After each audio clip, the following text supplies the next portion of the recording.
Assalamualaikum warahmatullahi wabarakatuh. Pada kesempatan kali ini, kami dari kelompok 1 akan mempresentasikan hasil diskusi kami tentang uji validitas. Kelompok kami beranggotakan Aldino Eka Lananggali dengan NPM 1701010107, saya sendiri Fernanda Ade Ayu dengan NPM 1801010052, Ilham Edi Saputro dengan NPM 1901010004, Muhammad Zaki Hakiki dengan NPM 1901010013, Aisyah Nurzianawati dengan NPM 1901010019, Fajar Maifa Rahma dengan NPM 1901010045, Isti Nur Oktaviani dengan NPM 1901010049, Muhammad Irfan Rifai dengan NPM 1901010055, Veranita Sari dengan NPM 1901010057, dan Abriyanti Kusuma Wardani dengan NPM 1901010058.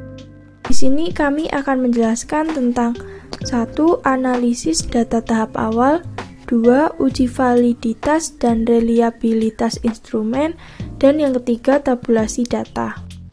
Di sini saya akan menjelaskan tentang analisis data tahap awal. Analisis data tahap awal dilakukan untuk membuktikan bahwa antara kelompok eksperimen dengan kelompok kontrol berangkat dari kondisi awal yang sama. Di samping itu, analisis data tahap awal digunakan sebagai syarat untuk menggunakan teknik cluster random sampling dalam pengambilan sampel. Kemudian selanjutnya ada validitas dan reliabilitas. Di sini Gazwar 1987 menyatakan bahwa validitas berasal dari kata validity, yang mempunyai arti sejauh mana ketepatan dan kecermatan suatu instrumen pengukur atau tes dalam melakukan fungsi ukurnya. Suatu tes dikatakan memiliki validitas yang tinggi apabila alat tersebut menjalankan fungsi ukur secara tepat atau memberikan hasil ukur yang sesuai dengan maksud dilakukannya pengukuran tersebut. Kemudian yang kedua ada reliabilitas. Reliabilitas berasal dari kata reliability, berarti sejauh mana hasil pengukuran dapat dipercaya. Suatu hasil pengukuran dapat dipercaya apabila dalam beberapa kali pelaksanaan pengukuran terhadap kelompok subjek yang sama diperoleh hasil pengukuran yang relatif sama selama aspek yang diukur dalam diri subjek memang belum berubah. Nur 1987 menyatakan bahwa reliabilitas ukuran menyangkut beberapa jauh skor deviasi individu atau skor Z. Relatif konsisten apabila dilakukan pengulangan pengadministrasian dengan tes yang sama atau tes yang ekivalen.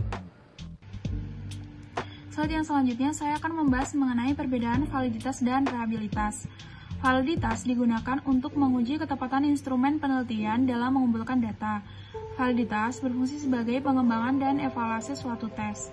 Sedangkan untuk reliabilitas digunakan untuk menilai tingkat konsistensi dari instrumen penelitian, apakah instrumen tersebut konsisten digunakan untuk mengumpulkan data. Reliabilitas berfungsi sebagai indikator untuk mempercayai nilai dari suatu tes. Berdasarkan penjelasan di atas, maka kita ketahui bahwasanya instrumen sebagai alat ukur harus memiliki dua syarat, yaitu syarat valid dan reliable. Tanpa validitas dan reliabilitas, maka instrumen penelitian atau pengukur data tidak dapat bekerja dengan semestinya, sehingga data hasil dari penelitian tersebut dapat diragukan. Validitas eksternal menunjukkan bahwa hasil dari penelitian adalah valid yang dapat digeneralisasikan ke semua objek dan waktu yang berbeda. Validitas eksternal ini banyak berhubungan dengan pemilihan sampel. Kriteria sampel penelitian dapat dikategorikan menjadi dua. Yang pertama, dapat digeneralisasikan hasilnya ke semua objek yang berbeda, meliputi pemilihan sampel yang bias akan membuat sampel tidak akurat karena sampel berisi dengan objek data tertentu yang dipilih oleh peneliti. Yang kedua, pemilihan sampel yang bias yang berisi dengan perusahaan yang bertahan. Hal itu juga akan membuat sampel tidak akurat karena berisi dengan perusahaan yang sudah tidak ada, yang sebenarnya masih hidup sama periode sampelnya. Kemudian yang ketiga, peneliti yang melibatkan sedikit perusahaan, hasilnya akan dipertanyakan apakah dapat diterapkan ke perusahaan lainnya.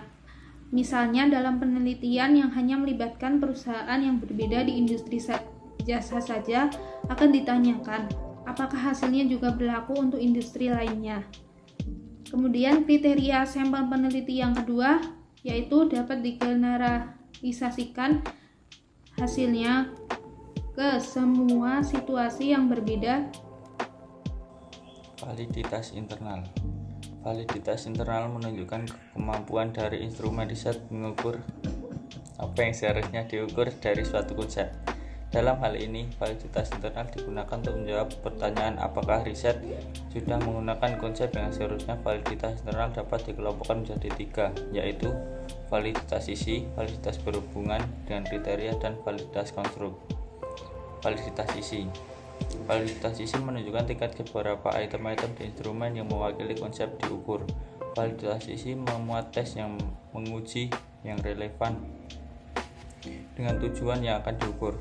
Jika instrumen yang digunakan secara cukup yang mencakup topik yang sudah didefinisikan sebagai dimensi dan elemen yang relevan berdasarkan konsepnya.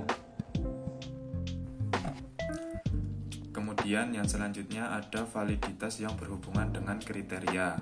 Validitas ini digunakan untuk mengukur perbedaan individual berdasarkan kriteria yang digunakan. Ada 2 macam validitas yang berhubungan dengan kriteria. Yang pertama adalah validitas serentak atau concurrent validity, yaitu validitas yang digunakan jika suatu skala membedakan individu-individu yang sudah diketahui berbeda berdasarkan kriteria tertentu pada saat pengukuran dan supaya dikatakan valid.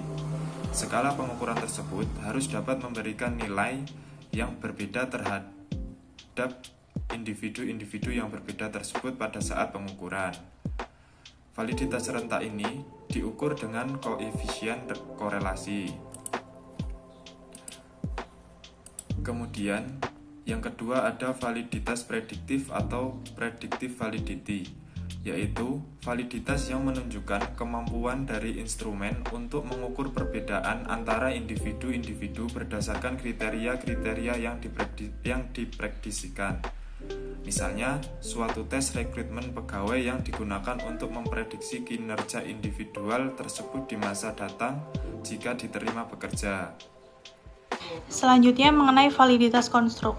Validitas konstruk adalah validitas yang menunjukkan seberapa baik hasil-hasil yang diperoleh dari penggunaan suatu pengukur sesuai dengan teori-teori yang digunakan untuk mendefinisikan suatu konstruk. Validitas konstruk dapat dinilai melalui 2 cara. Yang pertama yaitu validitas konvergen.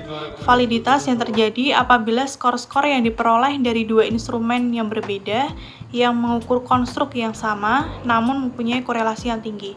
Yang kedua, validitas diskriminan. Validitas yang terjadi apabila 2 instrumen yang berbeda yang mengukur 2 buah konstruk yang diprediksi tidak berkorelasi namun menghasilkan skor-skor yang memang tidak berkorelasi.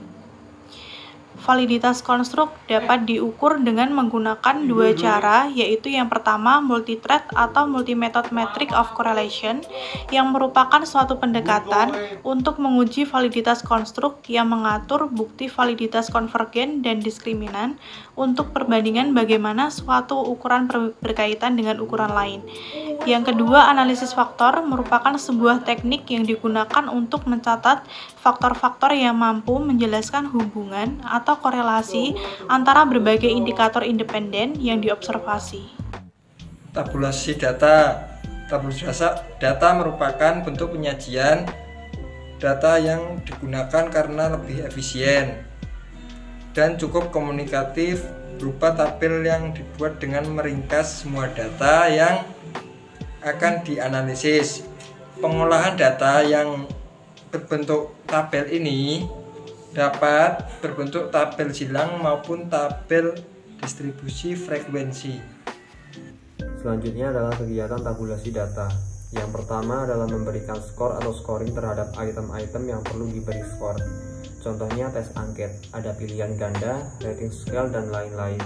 Yang kedua, memberikan kode terhadap item-item yang diberi skor. Yang ketiga, mengubah jenis data, disesuaikan dengan teknik analisis yang digunakan. Contohnya data interval diubah menjadi data ordinal dengan membuat tingkatan. Data ordinal atau interval diubah menjadi data diskrit.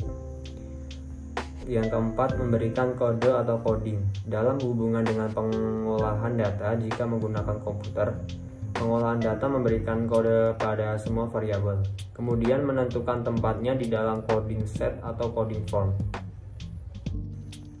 Sekian presentasi dari kelompok kami. Bila ada salah kata, mohon dimaafkan. Wassalamualaikum warahmatullahi wabarakatuh.